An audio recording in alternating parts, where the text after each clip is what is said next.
Agora vamos falar sobre um assunto muito importante com a Graciele Tombini, que é endocrinologista, sobre o uso de vitaminas. Tudo bom? Tudo bem.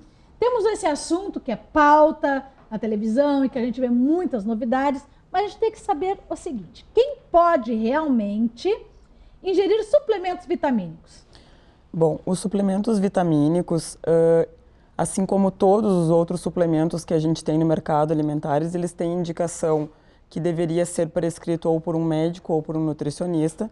Então, falar quem deveria usar o suplemento vitamínico já fica uma coisa muito ampla, porque teria que ser avaliado cada caso. As vitaminas que a gente consome na alimentação, elas são responsáveis por uma série de mecanismos celulares, por exemplo, nas reações metabólicas para proteína, para gordura e carboidrato, nós necessitamos dessas vitaminas. Só que cada indivíduo tem uma necessidade e, no caso do suplemento, vai depender do resto da alimentação desse indivíduo, se ele faz algum esporte. Então, não dá para dizer quem necessita do suplemento. É de caso a caso. E como saber as reais necessidades de vitaminas do seu organismo?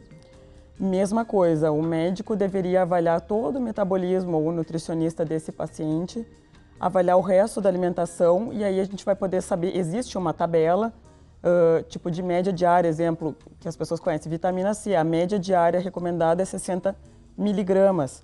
Isso é uma coisa que não precisaria suplementos. Por exemplo, uma laranja ao dia já supre a necessidade diária, por exemplo. Uma pergunta, se é tabu, né? Suplementos vitamínicos engordam? Não, suplementos vitamínicos não engordam.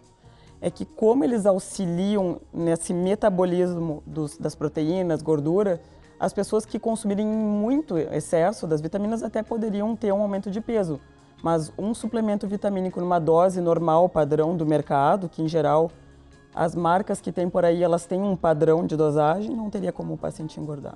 Doutora Graciele, o que o excesso de vitaminas pode causar? Tem mãe que mete vitamina nos filhos, né? Não, o excesso de vitaminas, assim como a falta, pode causar problemas, né? Então, assim, vitaminas, principalmente as lipossolúveis, não as hidrossolúveis, que são a ligação com a água. Então, se a gente bebe muito líquido, elas são eliminadas em geral, mas as hidrossolúveis em geral têm problemas. Vamos lá.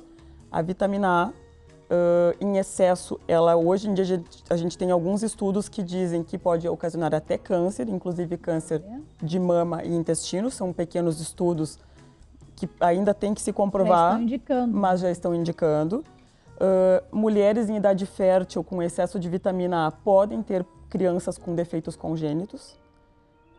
Vitamina D, que também a vitamina D é a vitamina que absorve o cálcio no intestino. Então, pessoas que têm osteoporose, com o médico tem alguma indicação, mas em excesso a vitamina D pode ocasionar cálculo renal, por exemplo, porque absorve muito cálcio. Então, o excesso de vitaminas pode ocasionar problemas, sim. O ideal é não se automedicar e procurar o seu médico. E hoje nós tivemos essa palavra e essa orientação da doutora Graciele Tombini, endocrinologista, e eu vou deixar o telefone dela para você. Posso dar, doutora? Pode dar, claro. 3013 9990. 3013 9990. É a doutora Graciele Tombini, endocrinologista, sobre esse assunto que está sendo tão comentado essa semana. Obrigada. Obrigada.